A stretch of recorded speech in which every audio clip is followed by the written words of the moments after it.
Wow, it's even more beautiful in person. I know, it feels like a dream. Let's go inside.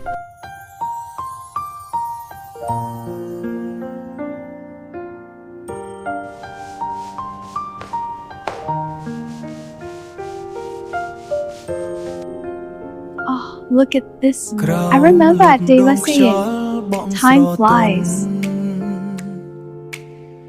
ថ្ងៃល្ងាចពណ៌មាសលើវាលស្រែធំអ្នកឈរពណ៌មាសលើវាលស្រែធំអ្នកឈរញញឹមមើលមកខ្ញុំបេះដូងខ្ញុំចាប់ផ្ដើមស្រឡាញ់អូនស្នេហ៍ក្រោមលប់ដងស្ងប់ស្រងស្ងប់ស្ងាត់ស្រទន់ខ្យល់លួងចិត្តយើងពីរនាក់បើថ្ងៃណាអូននៅចិត្តខ្ញុំជីវិតខ្ញុំភ្លឺដូចព្រះច័ន្ទរាច័ន្ទរាត្រី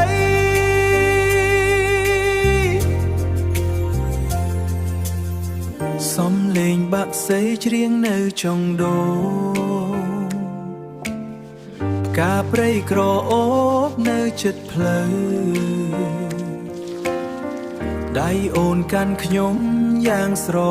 ទន់ស្នេហ៍យើងដៃខ្ញុំយ៉ាងស្រទន់ស្នេហ៍យើងរីកដូចផ្កាថ្ងៃថ្មី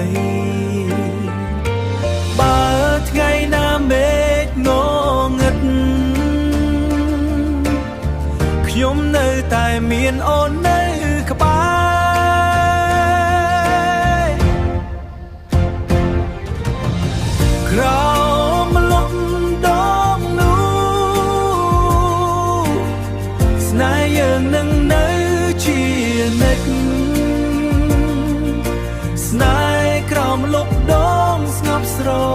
ងស្ងប់ស្ងាត់ស្រទន់ខ្យល់លួងចិត្តយើងពីរនាក់បានថ្ងៃណាអូននៅចិត្តខ្ញុំ The open space is bright and modern, and it connects perfectly with the outdoors. ជីវិតខ្ញុំភ្លឺដូចព្រះច័ន្ទរាច័ន្ទរាត្រី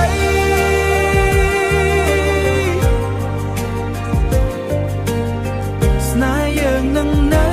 ជានិច្ច Thank you so much, sir. We're so grateful. Yes, thank you. This is wonderful.